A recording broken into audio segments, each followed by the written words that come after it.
Okay lang ba mangutang pang negosyo, Coach Chinky? The answer is yes and no. Let's first talk about no. Huwag kang mangungutang kung startup ka, kung bago ka lang, wala ka pang proof of concept, wala kang tinatawag na MVP, minimum viable parang product or idea. Kasi mataas ang risk eh.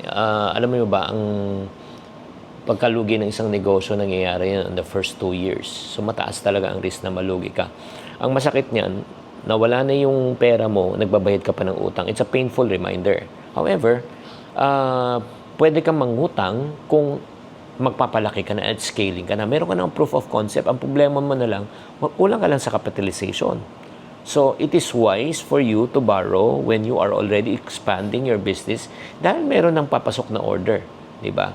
So, again, be wise. Bago tayo ika nga mangutang, check mo muna kung talaga ay ito ay sigurado. Kung sigurado, go. Kung hindi, wag muna.